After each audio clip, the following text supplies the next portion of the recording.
So the very first step to creating our card is creating the box base for our dice. So for each one of these, you're going to need 2 sheets of 8.5 by 11 paper. We are going to cut them down to 9 inches by 7.5 inches.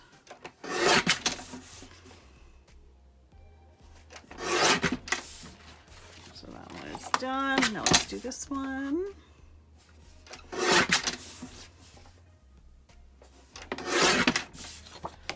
So we're done with our trimmer for now.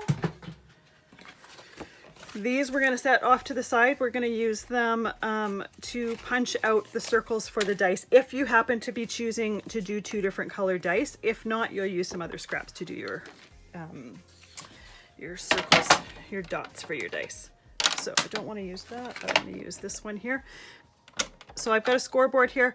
My score tool from this Score Pal has been used so much that the score or the tip of it isn't very accurate. So I have this Teflon one here that I prefer to use. So I've got the 9-inch side here. I'm going to score it at 3 inches and then at 6 inches. And I'll have a diagram with this all on your instruction sheet, so you won't have to remember all of these measurements.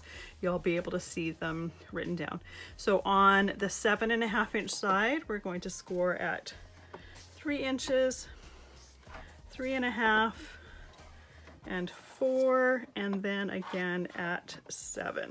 Now, if you wanted, you could do both of your pieces at the same time and then go to this step, but I like to get each one done completely before moving to the next step. The other thing is you could, if you want, use a pencil and draw all these lines and then cut what you need to and then score what you need to. But the lines that are left, you're going to have to score anyways. So I figured it's just easier to do scoring all the whole way. The other thing is by just scoring and then cutting against your score marks, you don't have to worry about pencil lines possibly showing at the end of this. So these 2 pieces get cut out completely. We don't need that. You'll have this 1/2-inch tab, and it's probably hard to see on the camera, but once you cut yours out, you'll know exactly what I'm talking about. So this is where those 3 lines were. I cut along the center line, so I have 1 score line here, and then my cut. I'm creating little tabs here.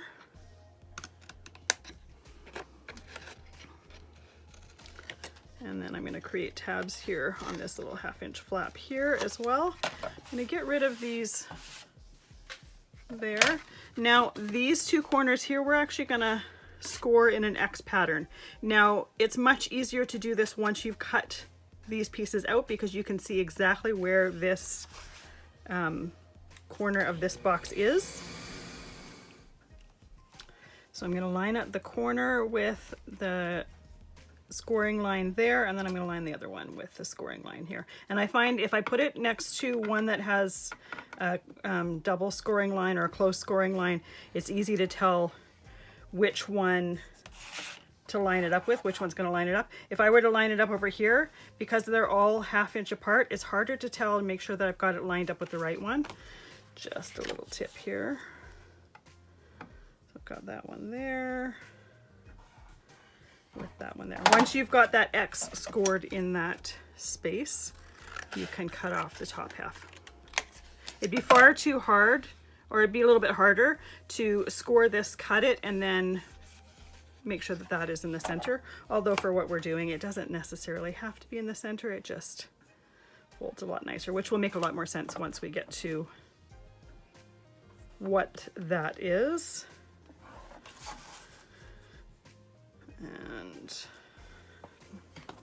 there, so that is done as well. So this piece is completely done being scored and folded. I can put it to the side, and now I'm going to do exactly the same thing on this one here. So on my 9-inch side, I'm going to score at 3 inches and 6 inches. On the 7.5-inch side, I'm going to score at 3, 3.5, 4, and 7. And then I'm cutting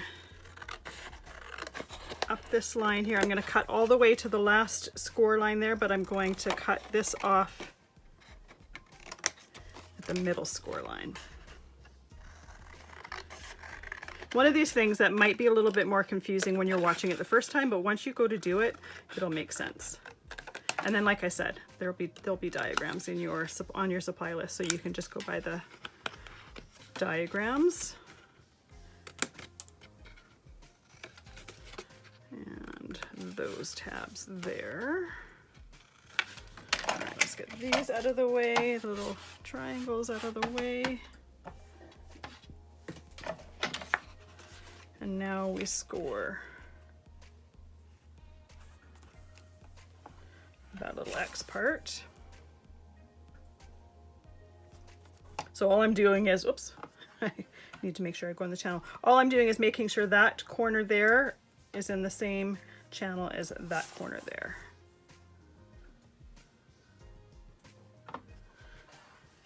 There we go.